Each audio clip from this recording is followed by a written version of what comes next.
Oh, yes, you do. Tell me, did you have a late night, Eddie? Don't mention last night to me. What shall we do with a drunken sailor? Now, where's the Alka-Seltzer? Do you know, Pats, when I was young? Just last year, darling. I was second to none. I looked absolutely fabulous. Yes, and now look at you, worn out, dull, and scaly. You do know, you remind me of the sea, Eddie. Do you mean rough on top, darling, but smooth and calm underneath? No! You make me sick. Well, I think now is the time to take the plunge. Stop of nonsense. The waters are not warmed up yet, Eddie. No! You don't understand me, darling. I'm going to have my face lifted, Patsy. Yes, and when they see what's underneath, they'll drop it again quickly. Patsy, darling, I had a good joke last night. Did you hear about the lawyer that tried to sue a shark for biting all his limbs off? No, I didn't hear about that one, darling. What happened to him? He didn't have a leg to stand on, darling!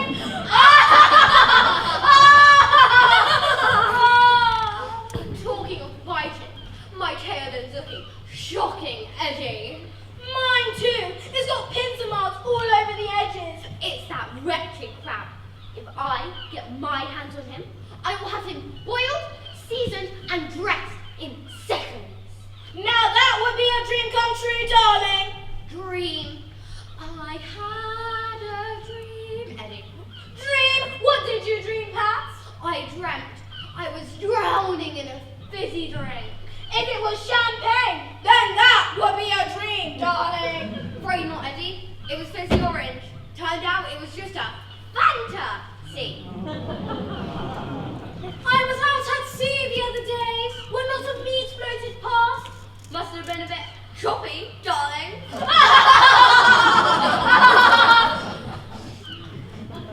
It seems months since we've seen a passing ship, Patsy. I know, my allure will have gone a bit soft, tempting the sailors this way, so that they might smash it onto rocks. I'm bored of this old rock. It's so last year, darling. What do you suggest, Eddie? Why don't we go do some sightseeing, Patsy? Grand idea. Treasure Island it is. No champagne though. We'll have to settle for rum. And I know just the place. Rum Cove!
The Admiral Ben Bowen, It was an isolated place in a cove just off the coastal path to Bristol.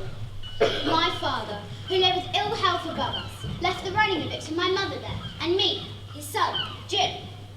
The days here just seemed to repeat themselves until he arrived. He was an old buccaneer with a sabre cut across one cheek, and dragging behind him an old sea chest, and singing a tune he would so often pipe up in days ahead. 15 men on a dead man's chest, yo ho ho, and a bottle of rum. This is a handy cove and pleasant city and grog shop. Much company? No, sir. Very little, really. More's the pity, eh, Jim? Well then, this is the birth of me. I'm a plain man. Rum and bacon and eggs is what I want. And that room up there, for to whip ships off. What might we call you, sir? What might you call me? You might call me the captain. Will you be staying long? Oh, I see what you're at. There, you can tell me when I've worked through that. For the most, he was a silent man. Each day, all day, he would hang about the cove or up on the cliffs with his brass telescope. All evening, every evening, he would sit between the window and the fireplace, drinking rum and water, very strong, until... Jim, lad!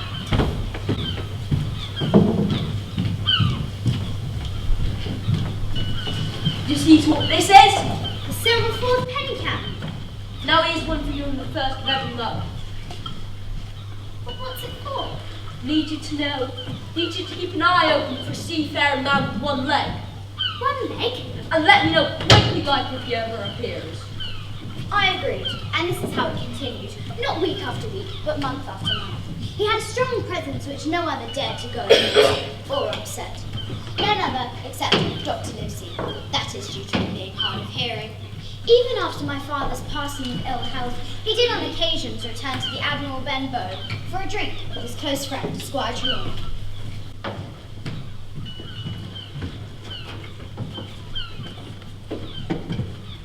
Good day to you all. Miss Hawkins, two of your finest airs. Huh? Who's looking pale? I have a tonic which can bring the colour back to anyone's cheeks. Don't you worry yourself, Doctor. The ale here will do that too. Oh, Doctor, I see we have a newcomer. Just docked. Got a touch of the pox? I have some pills that could do just the trick. Ain't none of your business whatsoever! I say, he seems a bit rough. Dandruff. Yes, nasty that. Gets everywhere. Jim, lad, he seems a wrong sort. I take it he won't stay too long. Soon be off in the sea, eh?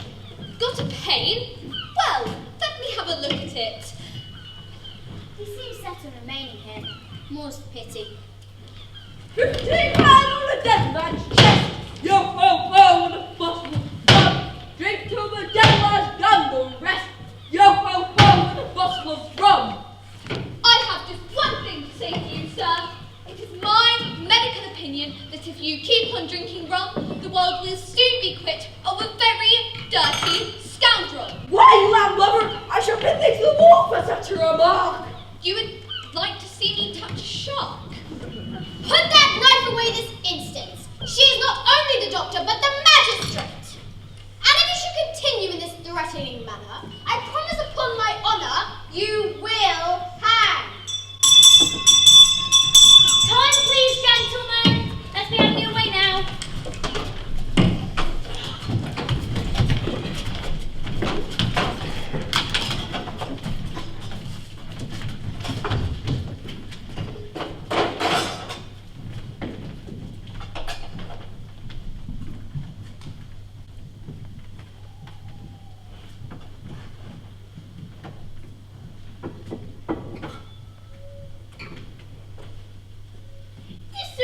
Must be the pay-per-view. I can't see a thing, Roger. You're foolish. You don't have an ounce of common sense. But I'm blind, Roger. Oh, dear, would I? You got your eye patch over the moor again. There, you see? Oh yeah, that's better. Thanks, Roger. Now remember, you're just here to find out where this bill is holding up. No more, no less. Those were the captain's orders. How do we find out, Roger? We'll pretend we're just a couple of seafaring men looking for a fellow sailor. Can we get a drink first? A drink? Good idea, Pew. Follow me and just act natural. Don't do anything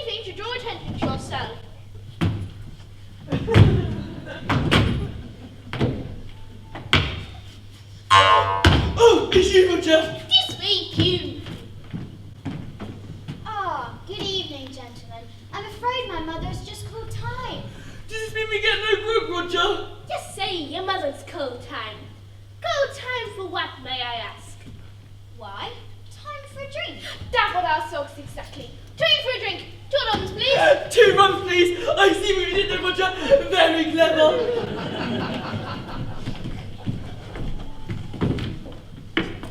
Come here, Sonny. Come nearer here. Is that third table set out for someone's breakfast? Are we ordering food too, Roger? Aye, sir, it is.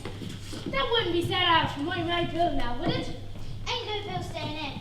Only the captain. The captain stay here, Roger. You wouldn't know. My mate Bill would be called the captain to be sure. To be sure. Well, put it for an argument, Luke. The jug captain has a cut on one side of the cheek, the right cheek, and has a mighty pleasant way about him, particularly in drink. Is Bill here now? He's taken a walk by moonlight on the cliffs. He should be back by breakfast. Ah, to be sure, then this will be as good a drink to my mate Bill. To Bill. Now, don't you be running off just yet, boy. I've taken such a liking to you, haven't to you? No, I haven't. Hey, just joking to be sure. Come and take a seat with us. We would like to enjoy your company. We've got some gabbing to do. Gabbin? What it means is that we would like to have a word with you concerning our mate Bill. You mean the captain, Roger? What would you know? Did he carry much in the way of luggage when he crossed the threshold here? Fine establishment. All he had was in a trunk. A trunk, Roger! A trunk for you! Have you seen inside this trunk? Why, of course not. You have no idea what lies inside. None whatsoever. Why, what is in there? Nothing of any consequence, young lad. Memories of our many travels together. It's out here, there, and everywhere. That's right, we've traveled the 8 seas. 8? I thought there were only 7. That must have been when we got lost, Roger. Now, listen carefully. I have a special task, and we like to perform. What kind of task? Less a task, more a delivery. There's 2 shillings to do so. Steady on, Roger! What would you like me to deliver? Pew has the spot. That's right. You see, it's a blind spot caused by the giant eel I mentioned in the Bay of Biscuit. Not your blind spot, you daft idiot. The black spot.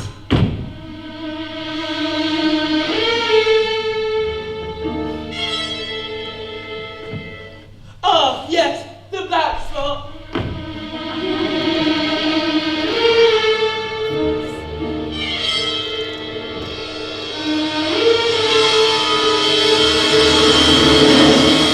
Yes, the one Captain gave us. Deliver our mate Bill. Ah, yes, the what? No, the black spot, Roger. Just hand it over, Pew. I kept it in such a safe place, Roger. Good, now hand it over. It was such a cunning and clever place, Roger. You've forgotten where you put it, haven't you, Pew? Yes, Roger.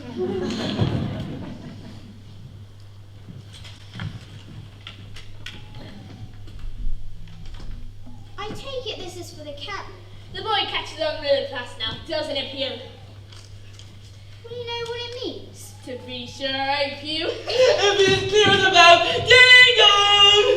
We shall be on our way now, past your bedtime. 99! Shall I tell him you'll be calling back? Oh yeah, Roger, we will be back.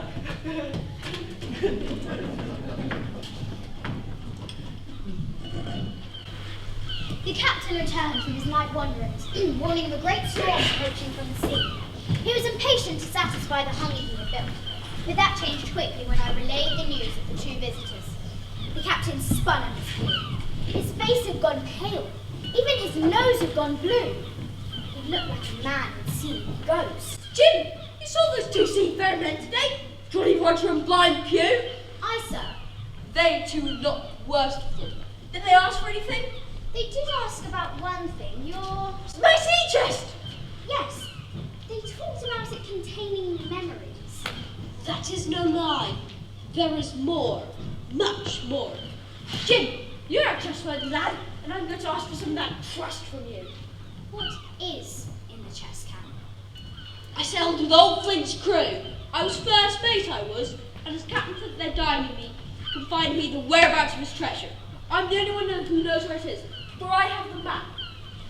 A storm is approaching. I'll be needing a strong horse. There's not a moment to lose. There was one other thing. A message. Let me seize it, Jim. 'Tis an X marked on the back of a black dot. They've tipped me with the black spot, Jim. What does it mean? 'Tis a summons. They'll be coming for me now. All of them. All of who, Captain? Pirates, man! The worst you can imagine! Especially the one with the wooden leg. Beware him with the wooden leg. What does the marking on the back mean? 'Tis an X. X marks the spot. 'Tis the number 10. Tell me that. How many hours ago was this here spot then? And how many hours I have before they arrive? Just before the stroke of midnight, sir. A storm is approaching. There's not a moment to lose. As I set out to prepare for the captain's hurried departure, the captain reached for a bottle of rum to settle his anxious state, I guess. What I heard next was a great thud, which stopped me and made me turn to see that Dr. Livesey's prediction had come true. The captain was dead. Jim, what is all the commotion? Don't be alarmed, Mother. The captain has passed.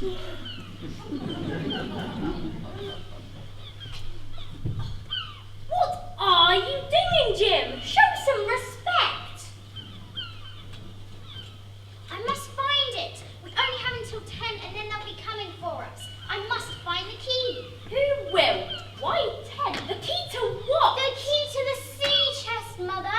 It holds a map and at 10 o'clock the others will be coming for it. Others? What others? Pirates, Mother! We have but an hour, Jim. It looks like a storm will be bringing them into us. Have you found it in his pockets? His pockets hold everything but Try around his neck. his neck. Ugh.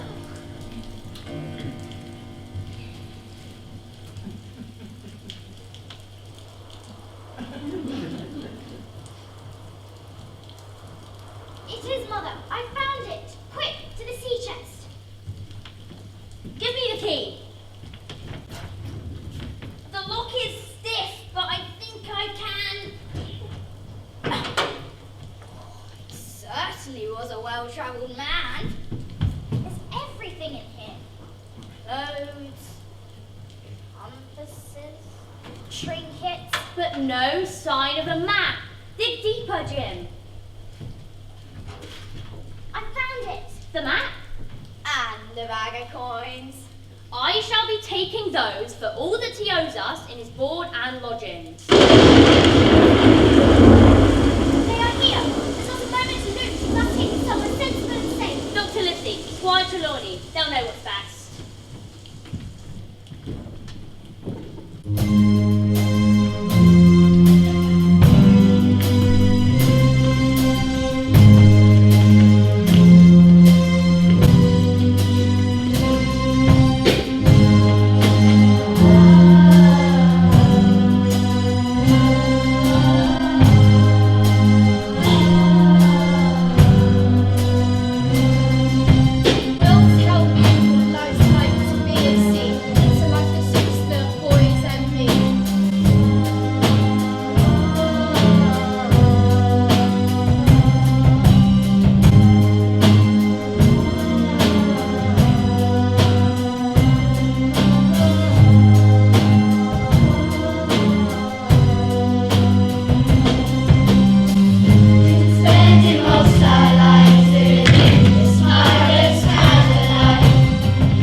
Been spending most our lives living in this pirate's candlelight.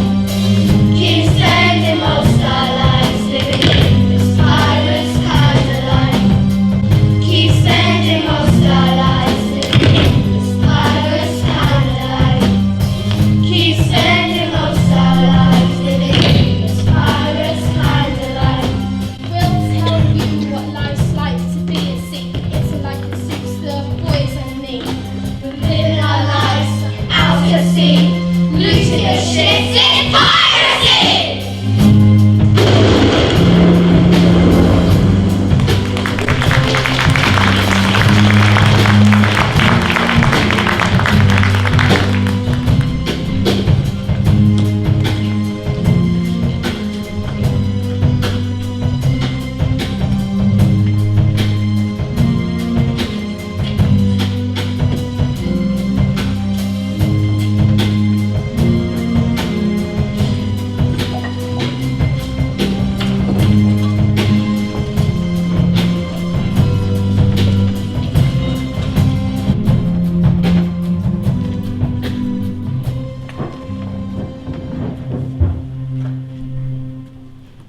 Now, young Jim, we are very sure that the map you have brought us belonged to the one and only Captain Flint. A notorious pirate, known and feared by many a seafaring fellow. What's that? His eyes are turning yellow? Sounds like jaundice to me. I do have a tonic which will alleviate the... Was he a successful pirate? Jim, what a thing to ask! I should hope he was not, wreaking havoc on such innocent folk. I do sympathise with you there, Mrs. Hawkins, but in fact, young Jim, it is a very clever line of thought. On that we are agreed, for we do know he was a successful pirate, and he did gain a great wealth for his kind. A wealth which is yet to be recovered. Well, I've heard of him myself, in England, but the point of the matter is, had he money? Money? What are these villains after but money? What do they care for but money? What would they risk their rascal carcass for but money? That brings us back to the map, Jim. We shall soon know, for we believe it details the exact location of Flint's buried treasure. Look, it depicts an island. Treasure Island. But how do we know where in the great oceans this place lies? Because here on the map, there are specific coordinates of latitude and longitude, along with sailing instructions. And look, initialed by JF. Captain Flint himself. Quite so, take a look. The island is about 9 miles in length, and it identifies landmarks and details to make safe anchorage. Look here! Spyglass Hill, Rumco, where there lies a cape, North Inlet, Walnut Hill. It's all here! 9 miles, you say, Squire Trelawney, sir? Excuse me for asking, but how will you locate the treasure once you arrive on the island? It'll be like looking for a needle in a haystack. You are quite right, Mother. However, if I may turn the map over, look, one final set of instructions. Tall tree, spyglass shoulder, bearing a point to the north of the northeast. Why? These guide to where the treasure is buried. All quite confusing now, but will make greater sense to us when we are on the island. But, Squire Trelawney, you mentioned when we are on the island, and us. Does that mean you intend to journey there? My dear boy, the Squire intends we all go on this adventure together. How does that sound to you, Jim? Ship's cabin boy. And Mother, there is plenty of need for cooks aboard. But what about the Admiral Benbow, the inn? It won't run itself. It is not safe to return there. Those pirates that came will have a lookout, just in case you return. Mrs. Hawkins, I can assure you, if this map is all that we think it is, then they will not let their defeat rest. And, but in order to travel there, you need a ship. You're a smart boy, Jim. I have already taken matters into hand. I was busy this last few weeks along the docks of Bristol, and the ship we have chartered for this adventure is a fine one, called the Hispaniola. I have acquired the help of Captain Smollett to take command of the ship. And what of a crew? Squire Trelawney has hired the best sea legs and hands a ship could need. Isn't that right? There is just one thing I'd like to I mention. thought I'd find great difficulty in doing so, but I didn't have to ask. The man found me whilst I was taking a drink by the by the quayside in Spyglass Hill. It was the proprietor, a nautical worthy seafarer, who got the ball rolling. He himself has joined our crew. He is to be our ship's cook, poor chap. Lost today. He now only stands on one, while the other is made of wood. Although it seems to do nothing to his stature among others, for he does command a great deal of respect from all that surround him.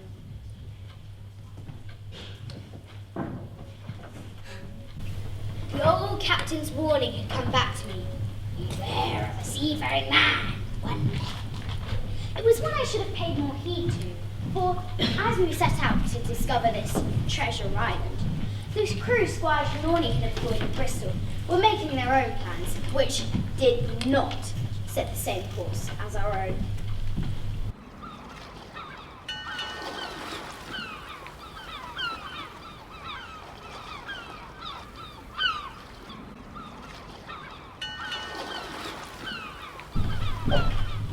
I haven't written. Just this very morning, the Squire has let it be known that we to set sail by the end of the week, lads. As soon as the Hispaniola sets her anchor, we'll be men of fortune once more. But Roger, we're no men of fortune. We ain't got two brass farmies job together, do we? Don't be daft, you. It's just another word for pirates. Oh, why don't you just say that then? Because of you, my fine fellow. We don't know who might be listening in, do we? Let's just say that what we do does not sit with men of authority. Now, is all our company clear on our plan?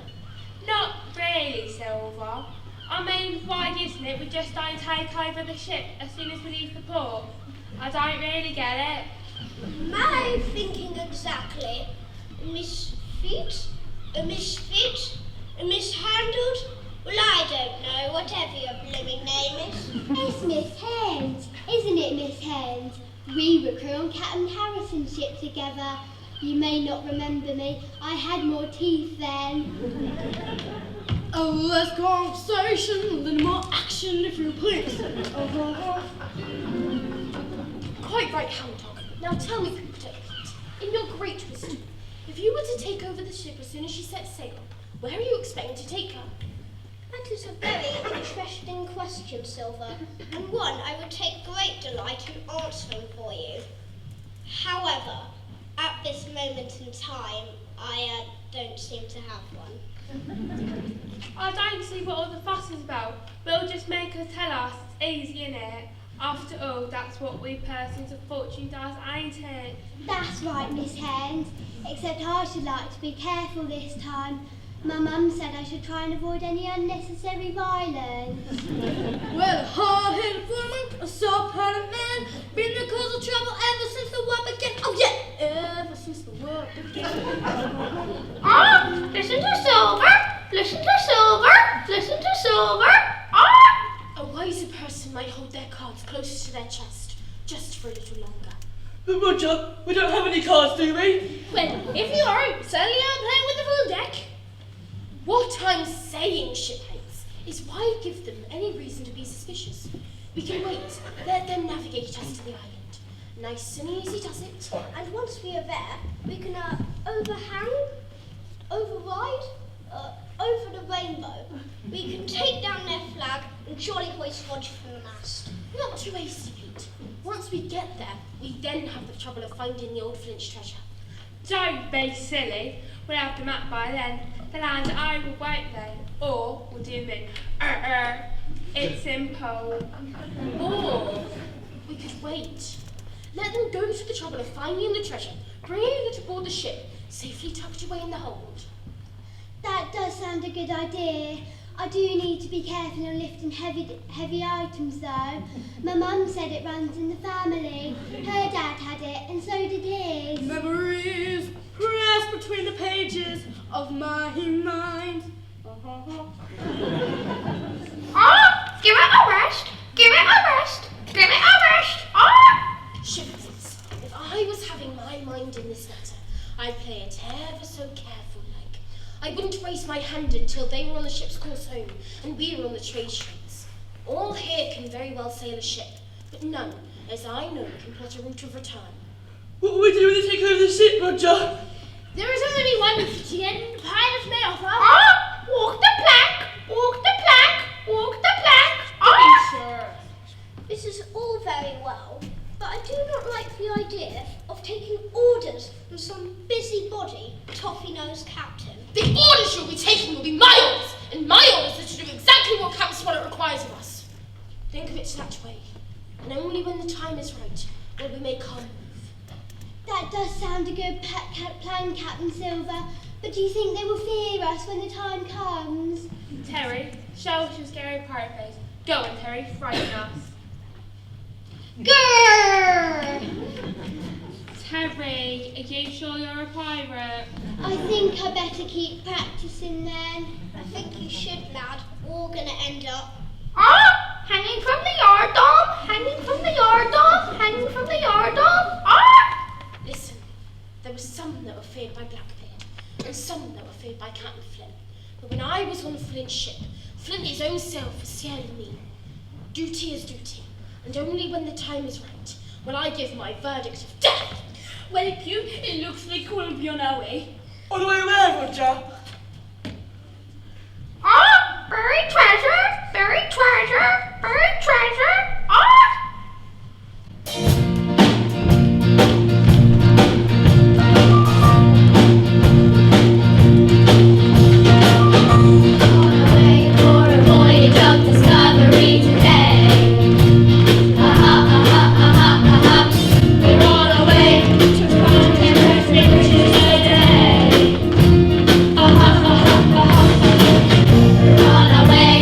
Aboard the Hispaniola, we have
on an island is lawful.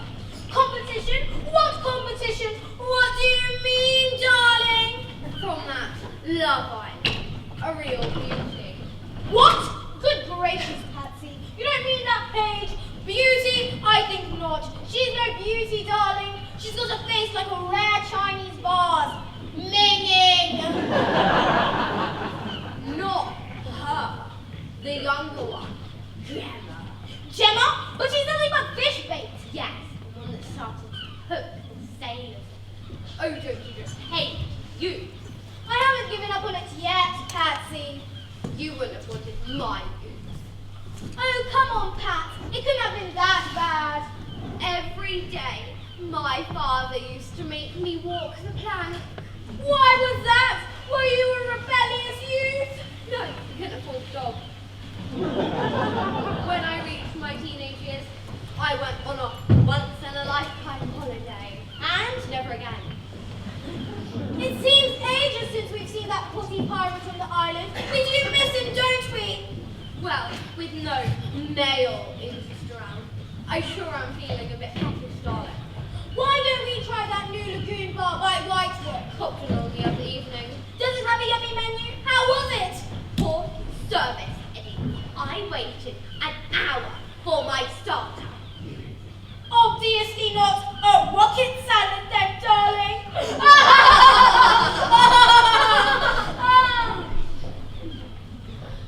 Talking of food, I heard a bit of gossip the other evening. Gossip? How was it? Juicy? More chocolatey, actually, Eddie. I heard a rumour that Cadbury's were bringing out a new Oriental chocolate bar.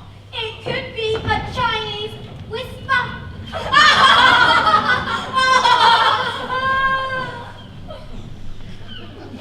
come on, Eddie. We're not washed up yet. I'm sure our boat will come in one day. I can feel it in the waters.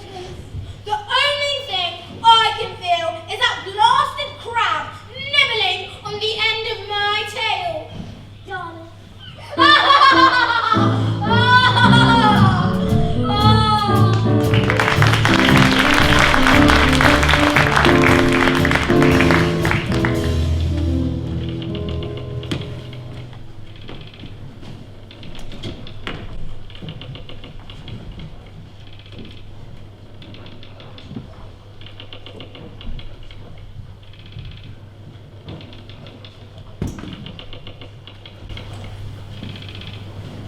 The voyage aboard the Hispaniola was fairly prosperous. She proved to be a good ship, and the crew capable seamen, and Captain Smollett thoroughly understood his business. But before we came to this treasure island, 2 or 3 things happened which require to be known.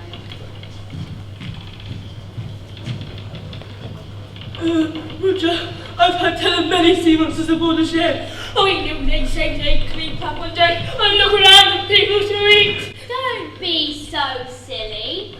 Have you ever heard such silly nonsense? In my extensive years of sailing the sea, I've heard many a tale of many a creature from many a seaman. Oh, I say, a real old sea dog. I bet if I stand close enough to him, I could hear the ocean. You must be the silent type. Don't worry, I've met them all. Met, yes. Kept, no. Oh.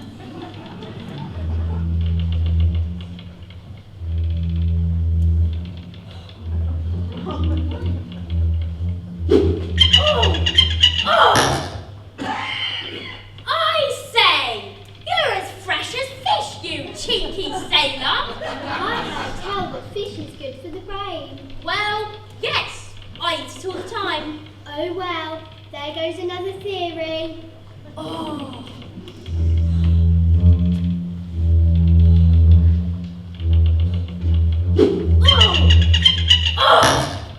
Honestly, they've got more sauce than a knicker-blocker glory. I know I'm a widower, but I do like a proper introduction first. They seem to be all hands, just like an octopus, touching me with their tentacles.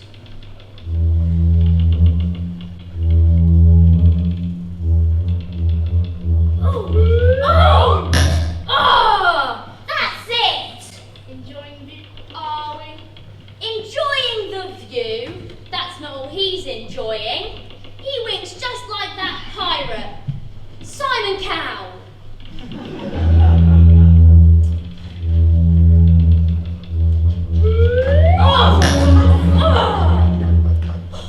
That's it! I think you're right. There's nothing of interest here. We better get cleaning, Roger. Nothing of interest? The scoundrels! Wait till I get my hands on you two.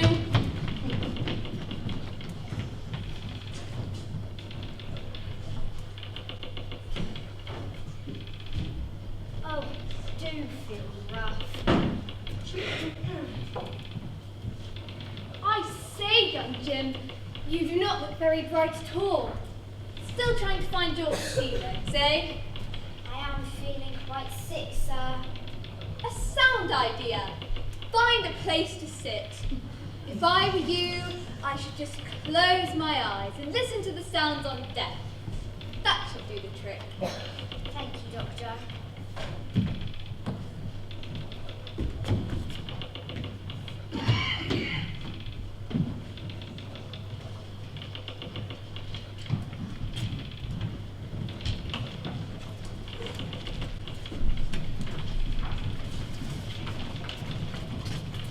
Now tell me, lads, what does it be eating away at you? It's that Captain Smollett.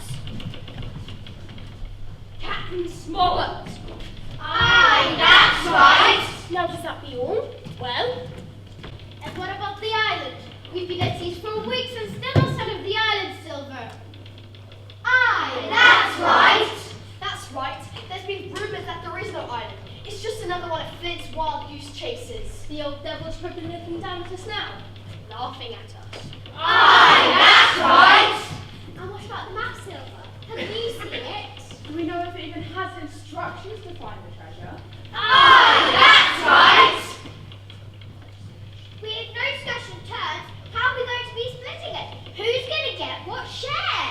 Aye, that's right. And what about all those others? The squire, the doctor, the boy and his mother. They can't be left. Aye, that's right.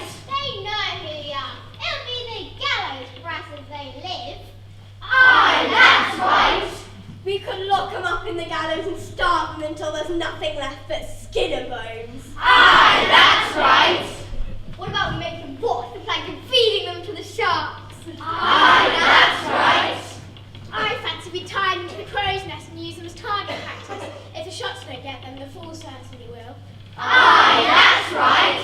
I have a better idea. I say we tickle them with seagull feathers so a lot much of their heads explode. Aye, you what? I do think they have a point here, Captain Silver. Yes. That Captain Smollett had me doing all sorts yesterday. He had me scrubbing his deck, scrubbing his steering wheel. That's nothing. He had me scrubbing the boards. Extremely tricky game between the gaps of those. It's all a bit tricky, especially all these moans and grumbles among us. We can't go on together with suspicious minds. At last time, Doc, someone who speaks a bit of sense. Patience is key here, lads. Patience and mindset on the goal ahead. Flint's treasure will come in good time, and each shall have its share of it. As for those that stand in our way, they won't stand for much longer, if you get my drift. Aye, that's right.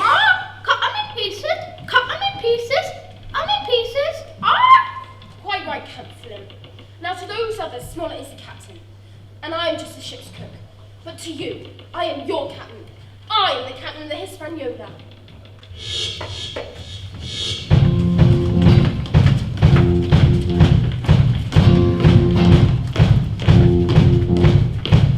the captain of the Hispaniola.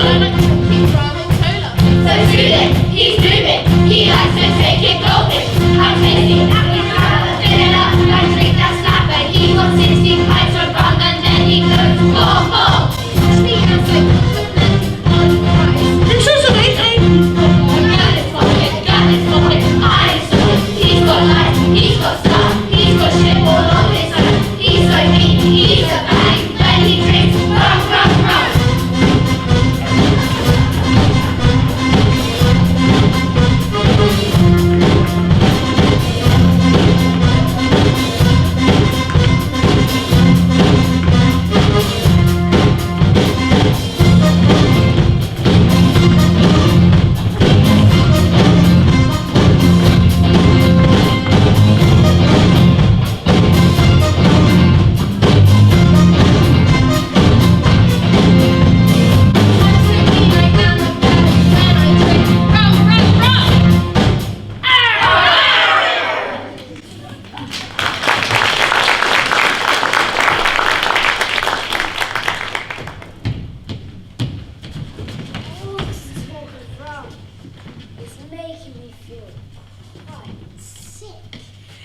Christopher, this can't be good. I think you're right, Roger. This is bad. He could have been here all this time, couldn't he? In that case, he would have had everything. Well, if he did, I think we're in for some trouble, don't you? That reminds me of a famous saying. Wise words to bring meaning to a moment like this. There ain't no trouble like trouble. On second thoughts, that doesn't sound very wise at all. Cut 'em in pieces, cut 'em in pieces, cut 'em in pieces. Steady men, he's just a boy. Hans, Pete, bring him to me. I'll have a quiet word in his ear like. The rest of you, back to your duties. Mr. Silver, do you have a...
He tried his hardest to stick to the plan. And so with every order issued by Captain Smollett, the men would glance looks of dismay at one another, whereas Silver would pipe up in a jolly manner. As you wish, Captain Smollett. Straight away, Captain Smollett. Good idea, Captain Smollett. Lads, Captain Smollett needs us to do this. Aye, aye, sir. Whilst the men were busy, I found my chance to have a quiet word of warning in Dr Livesey's ear, relaying what I had overheard. It wasn't long until all ranks were piped up onto deck.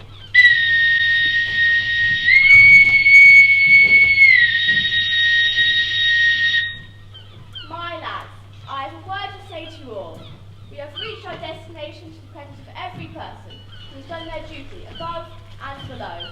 Never have I seen it done better. We have had a hot day and are all tied and out of sorts. Mr. Trelawney has suggested as a gift for your labours to turn ashore for any who wants it. You may take a barrel of grog to toast your good labours. I'll fire a gun half an hour before sundown for you to return. Hey! One more cheer for Captain Smollett. Hey! While Silver and the rest of the pirates are prepared to go ashore, we have council in the captain's cabin.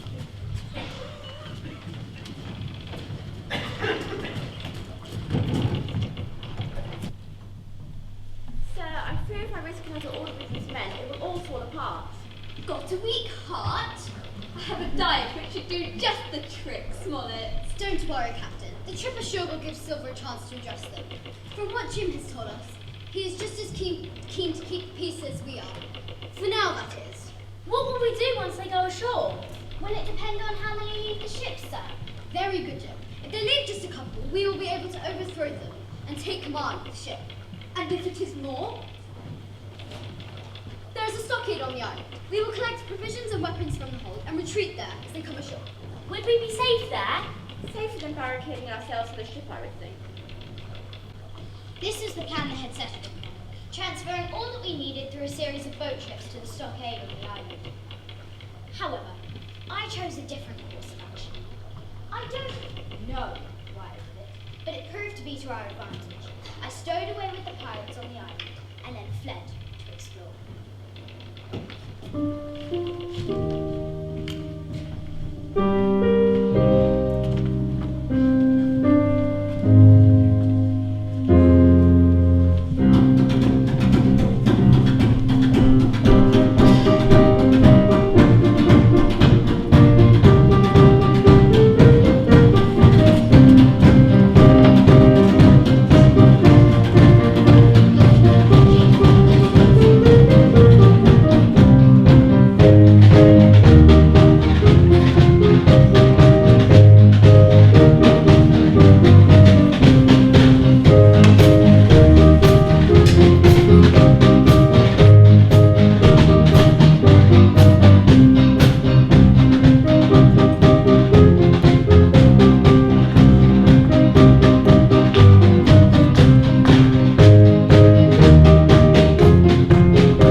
I I know what you mean.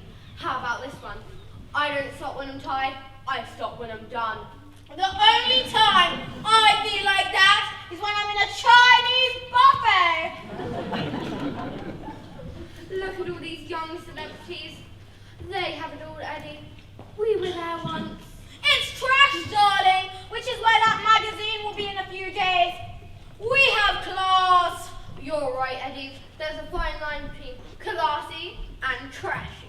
Yes, it's the difference between Chanel being your perfume and your name.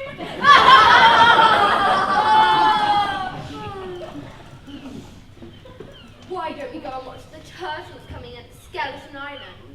That reminds me, I went to Waterstones the other day and I asked a woman about a book about turtles.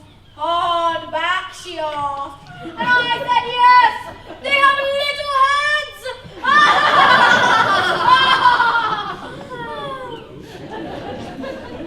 Talking of little heads, I haven't been nipped by that crab today. Hopefully he may have found another target to annoy. I forgot to mention, Patsy, a ship appeared earlier today, full of sailors. Some of them had gone ashore. Well, why didn't you say so, Eddie? Let's go and see what's been washed up. You never know your luck.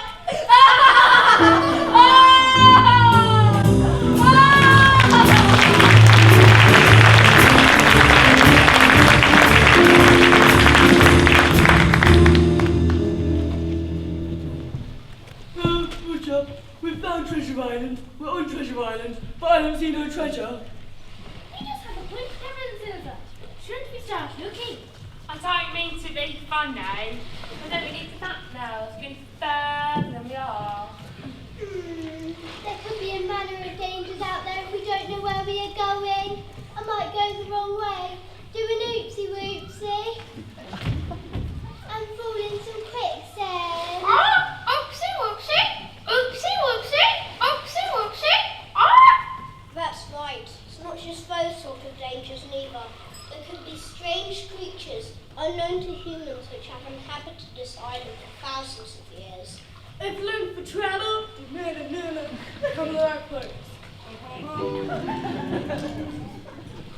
Listen, shipmates, that map is as good as ours. We can collect it whenever we want. Just think, Mr. Q. Out there, there's a road for us to take it up. Way out there behind this green rock, Mr. Pugh. There's a gold rock, Mr. Pugh. Out there, full of shine and full of sparkle. Close your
Someone, please get him some water.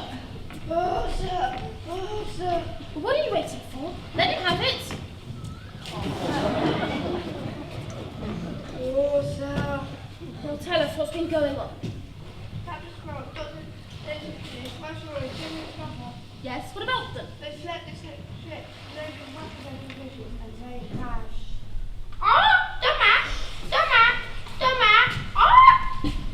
The map.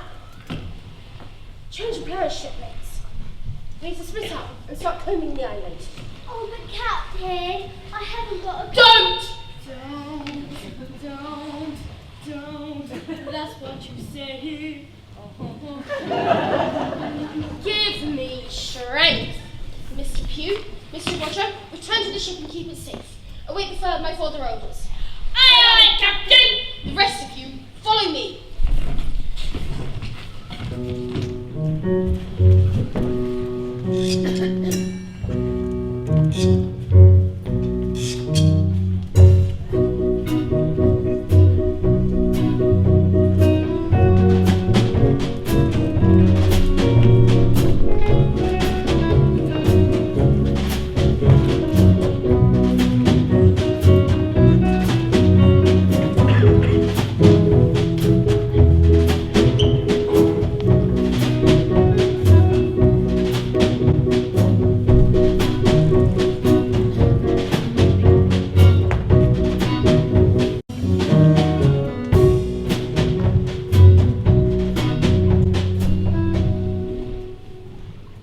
Squire Trelawney and Dr. Livesey had used the map to locate the stockade on the island.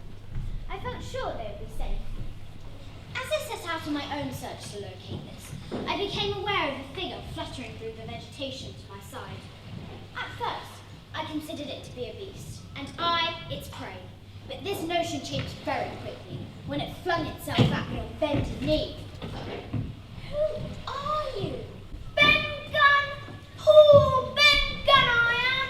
Not spoken with a good Christian like yourself in 3 years! 3 years? Were you shipwrecked? Nay, mate, maroon. And I've lived on nothing but bellies, goats, and oysters since. But how I long for some keys. Do you have but a small morsel for poor Ben Gunn? If I ever were to get on board again, you shall have cheese by the stone. If you are to get on board again, why? Who's to hinder you? Pirates. Not a man with one leg. Silver. Silver, that was his name. His quartermaster on board split the old walrus. I was board alongside him on Flint went ashore with 6 members of his crew to bury his treasure. Only Flint returned to the ship. So, how was it you became marooned here? I was aboard another ship 3 years past when we sighted the island, and I put it in the minds of the crew that we'd come here and look for Flint's treasure. 12 days of nothing, then all hands went back on board. All hands except my own. They gave me a musket, a spade, and a pickaxe, then left me here. So you are a pirate. Was! I'm a changed man now, lad, and have realised my wrongs. I would willingly serve any captain of the seas for a journey home. I'm rich.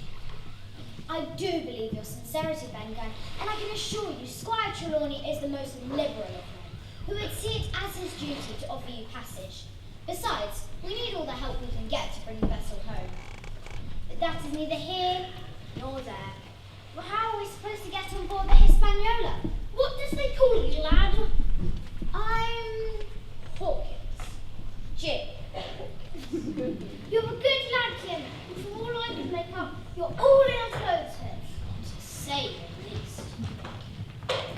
Well, there's my boat, the coracle, that I made with my own 2 hands, and if worse comes to worst, we could try that to get on board your ship after dark.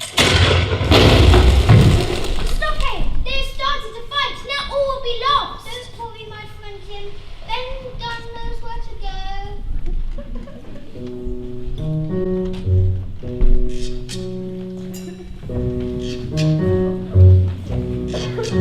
Oh, when the sun beats down and it feels like we must give up.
you, I have never received any complaints.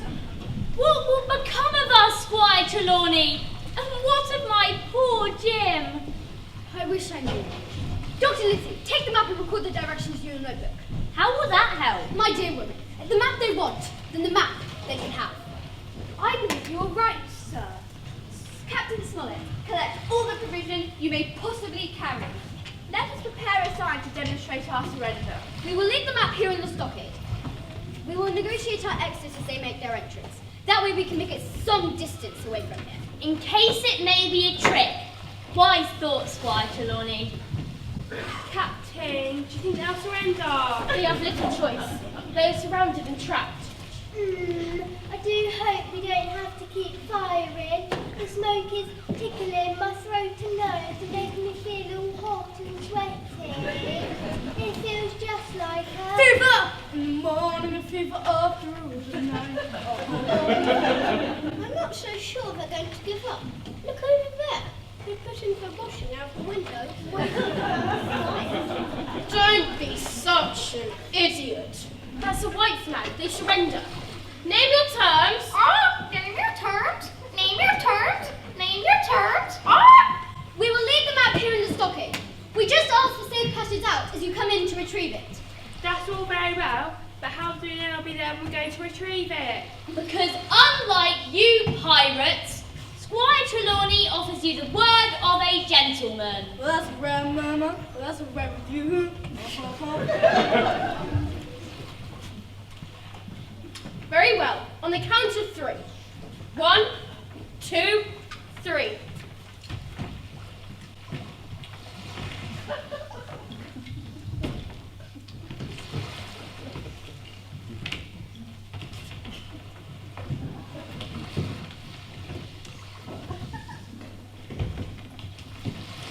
Squire Trelawney, we must head due west to the other side of the swamp. Swiftly now, not a second to lose.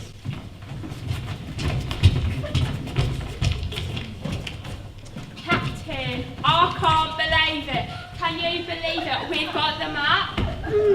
Now we can use the instructions to find the treasure and we'll be rich. That's right, we're going to be rich. From now on, I'm going to use my share to get a 6-month holiday twice a year. What says you about it, Hannah? Viva Las Vegas! Quit your gabbing, all of you. We need to find it first. Now follow me. Follow the captain.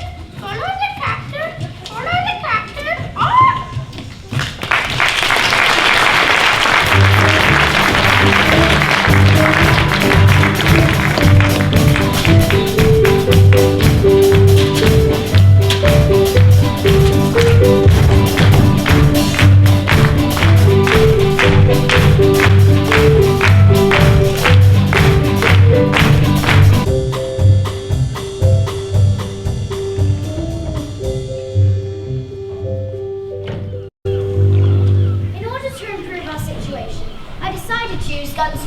To get on board the Hispaniola.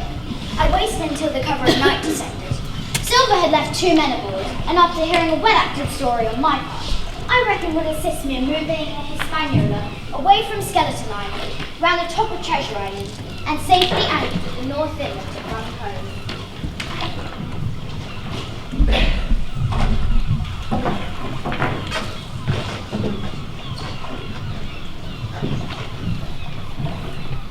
Ahoy there! What was that, Roger? It ain't irritating. You must be imagining it. Why do you think Captain Smollett placed in charge of guarding the boat, Roger? Well, because we know that we're both left-handed. We always do things right. I feel very important, Roger. And so you're up. Captain Silver knows he can maneuver us. Ahoy there! Now, who goes there at this time? It's me, young Jim. It's the young boy, Roger. What does he want? What can we do for you? I've been sent from Captain Silver with new orders. No, what would the captain be needing us to do? His orders are of the greatest importance and urgency. We're ready and waiting, aren't we, Roger? Hey, go ahead, Jim. The captain requests you to weigh anchor and move the Hispaniola around the coast of the island, due north. Weigh anchor, move Hispaniola, due north. Consider it done. And it was done. which took the ship with ease round Foremarket Hill to the shores of the North Inlet, where we dropped the anchor.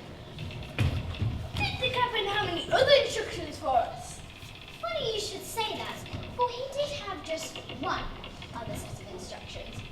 He asked that on arrival you were to swim ashore. Swim ashore! Swim ashore! Now, why would the captain be wanting us to swim ashore? But we can't swim, Roger! And if we did swim ashore, who'd be watching the ship? Why, me, of course. This doesn't sound right, Roger! Oi, it certainly sounds fishy to me. If you have to swim ashore, we certainly will smell fishy too, Rog! You think I know anything to take off the ship, you? Your orders are to swim ashore. And who's gonna make us? You? Ha! Ain't warning you. I'm a really troubled man. Ain't no captain. Kung Fu and Jiu-Jitsu. That's right, and 28 more dangerous words! What makes you think you can persuade us to follow these orders? How persuasive is this? This certainly is persuasive, Roger! Wait, he's not convinced. Now, over the side. What do we do, Roger? We can't swim! Well, it looks like we're our turn.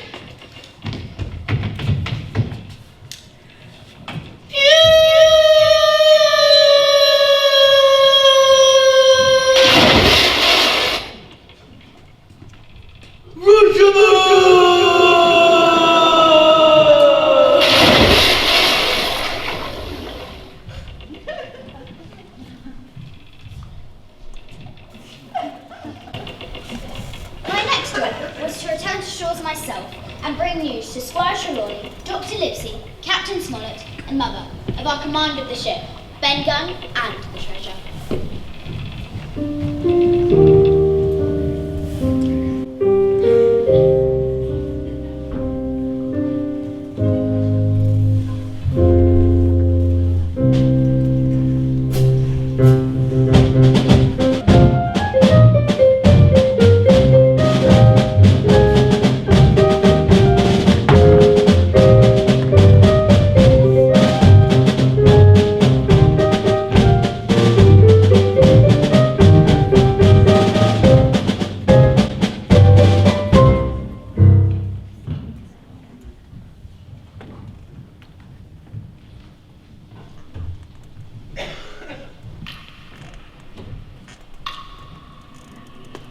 We must have taken a wrong turn. This looks like a cave.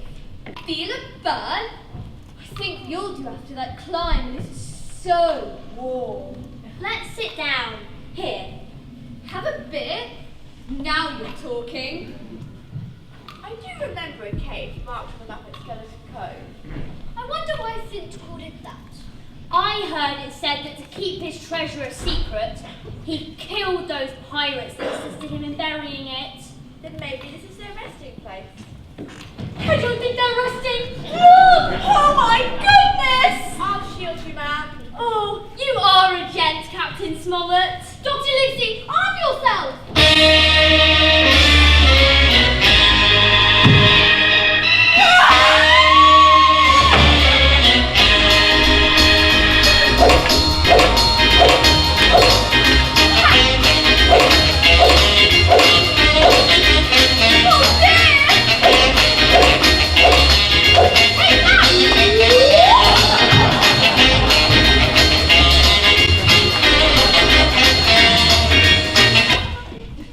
I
let's go.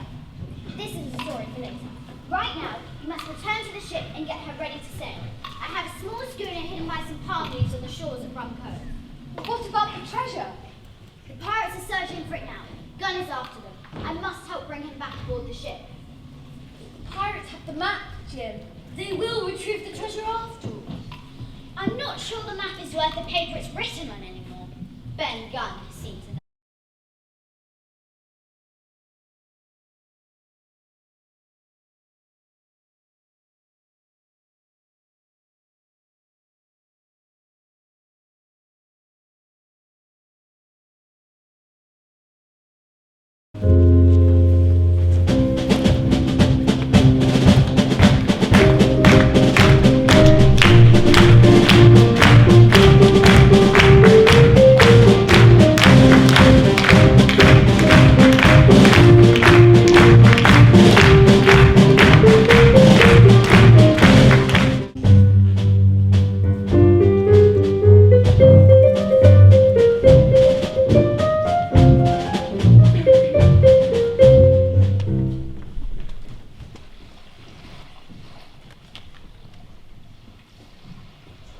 Not yet, but by thunder we are close now. But Captain, not made much progress. Are you sure you're reading the map correctly? I think it's that clue written on the back. It doesn't make much sense to me. We're gonna stick like glue. Stick! Because we're stuck on you.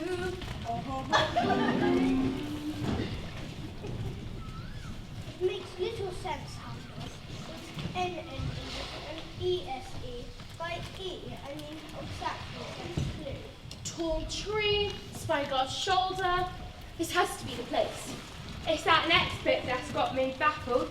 Bearing a point to the north of the north-northeast, Skeleton Island, east, Bartown Bay. It sends my sense of direction all higgledy-piggledy and topsy-turvy. We just need a sign. I only had a compass or something to point the way. Oh, look, Captain.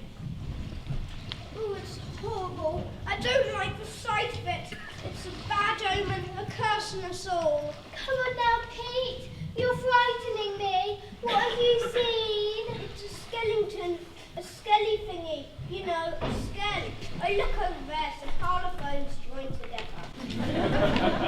Oh, look, Captain. It's a finger. It's pointing. I never saw a body line position like that before. Do you ever get one? Do you ever get one of them days? Well, I never. This is just like the old flint. This is no bad omen, but a pointer in a direction. A pointer in the direction we must go. I'm not sure, Captain Silver. It gives me the jeebie-heebies and makes my tummy feel all wobbly inside.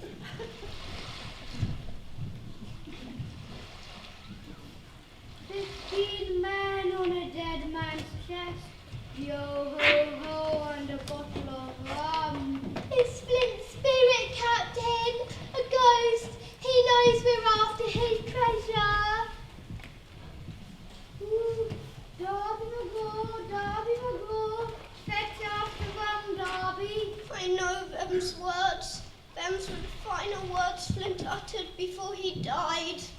Well, then it must be him. He's here among us. Shh. He's not the only one. Good day to you, Jim lad. Long time no see. Oh. Hello, Mr. Silver. What were you looking for? If you're looking for trouble, right first. Hush, hound dog. You've joined us at the most opportune moment, Jim. We're just 10 paces from the old Flint's treasure. But Captain Silver, what about the curse? Curse your curses! I recognise that voice, and that was the voice of the old Flint. Oh, I know what you mean, Captain. It did sound quite familiar. That was Ben Gunn's voice, that was. We saw him in the walrus. Wasn't he marooned? You mean painted red all over? No, marooned. It means he was left on the island. Ah, well, if it's his skeleton spirit, it's right then, isn't it? I should think so. He was a harmless fellow, really. Ah!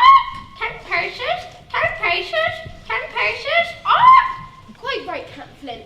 Now count with me, lads.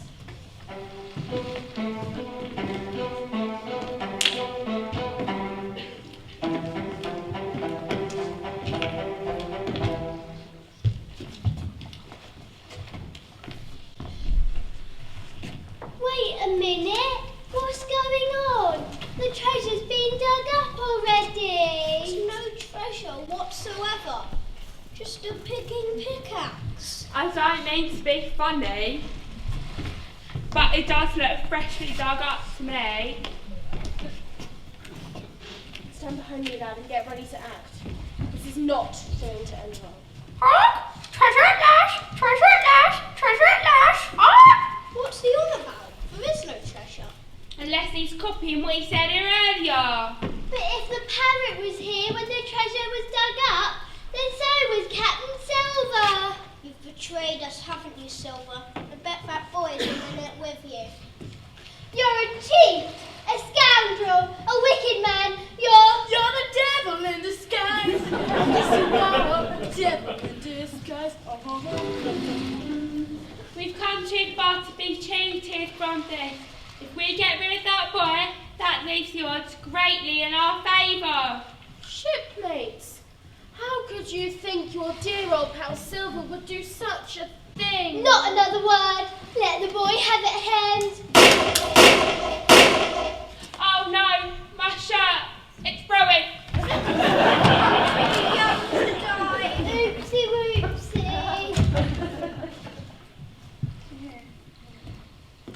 Ladies and gentlemen, Hound Dog has left the building.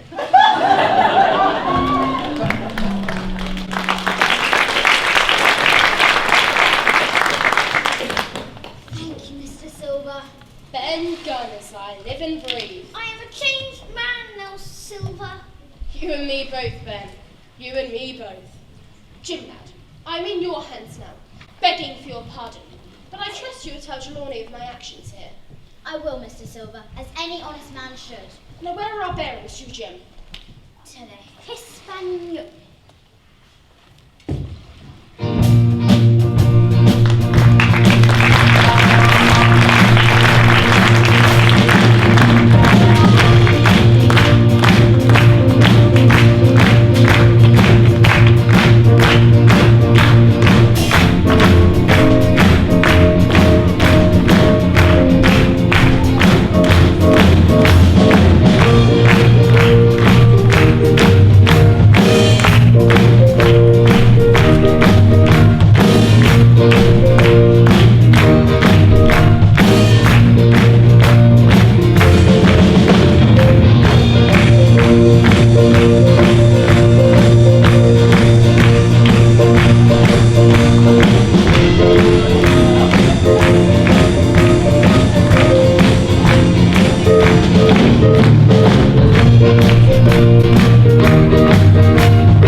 Captain Grabber bailed for his red shirt. After the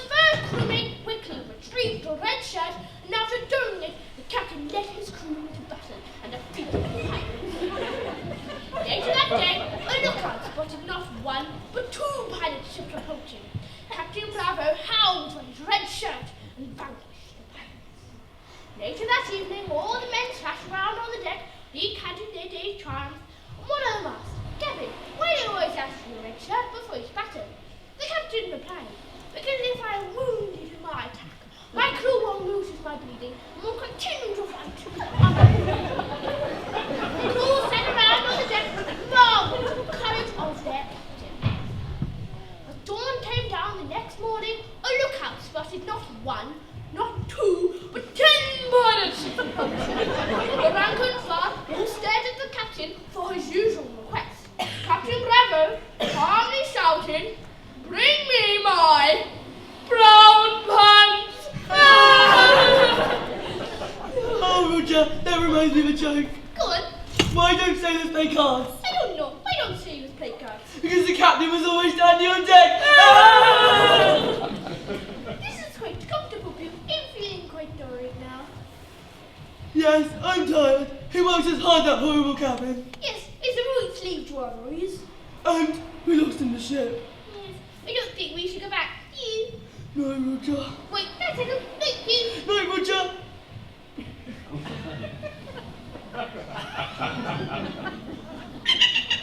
Oh, don't do that, Roger. It tickles. What? Tickling my I'm back. tickling your back. Oh! It's you! You're tickling my back. No, I'm not. Oh, you're hitting me. No, we're not! Oh! You're pitching me! No, I'm not. Oh.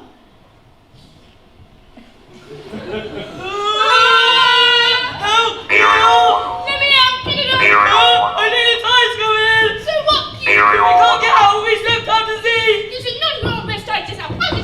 No, sorry, Roger. Ah!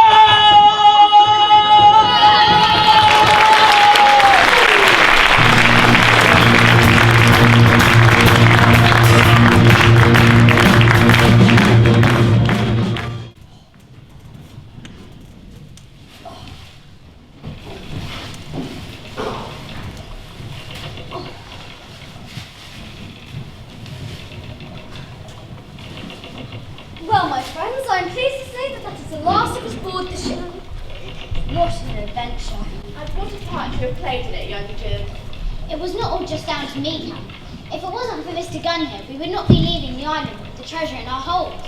3 years I have spent time searching for the treasure, and only 2 weeks before your arrival did I eventually discover it. Well, I think we have all shown such bravery and courage. What about Silver? Yes, even that scoundrel Silver turned good in the end. Yes, but what about Silver? We just said good, Doctor. Please, would you use that earshot of yours? We said even that scoundrel Silver turned good in the end. No! What I mean, where is Silver now? I could have sworn I saw him a while ago, carrying one of the chests of treasure. Mr. Silver! It's no good calling, Jim. What do you mean? An hour or two when you were bringing the last of the treasure ashore, he made off with the schooner. Look at his inventory, that's not all he's made off with. We wish one of the chest filled with coin. What a scoundrel! A scallywag! Oh, a pirate! Yes, a pirate through and through. In truth, I think we were all pleased to be quit of Long John Silver so cheaply. It made our return to the Hispaniola a much easier and more settled journey, where on arrival we shared the treasure. What we did with our share of that wealth, well, that was to be for the next adventure.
up.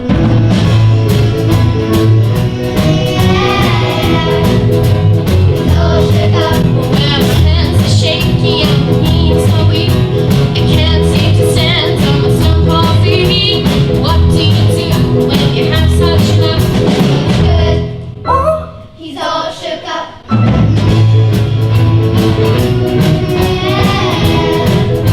He's all shook up. When my knees don't ask me what's on my mind, I'm a little mixed up, but I'm feeling fine.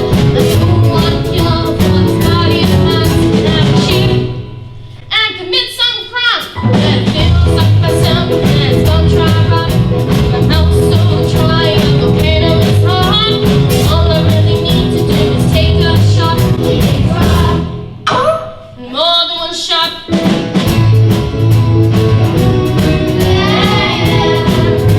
It's all she got.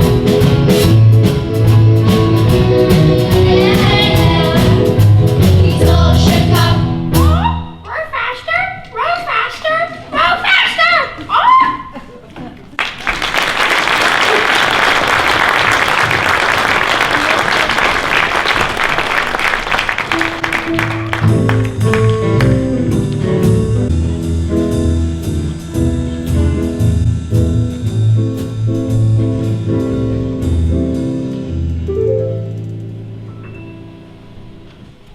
I say, Eddie, did you hear about the pirate who had a hook for his hand?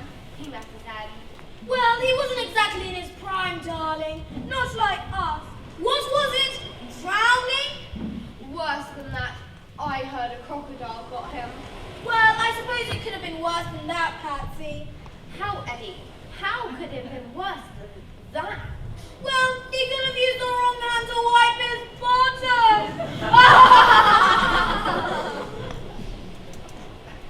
Ouch. I knew a mermaid that drowned once. Well, you don't hear that too often. It was Hispaniola. At the funeral, we got her a wreath in the shape of a lifebelt. Well, I suppose it's what she would have wanted, darling. This chin reflector is really doing the job. You should use it on your chins too, Eddie. Don't say that, Pat. In this body, there's a thin person dying to get out. Just one. Well, if the seaweed mineral face mask doesn't work, it will have to be the lift. One more face lift job and you're the tail on the end of your job. Talking of jobs, I hired an odd jobs man to sort some things out for me the other day. How did he get on? He was useless.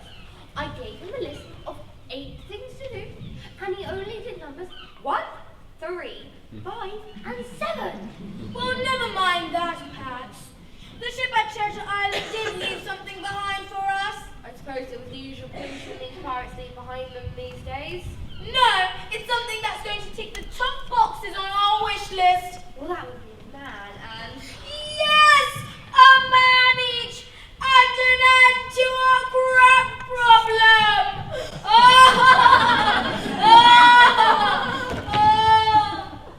Well, if the crabs like these two, then so will we.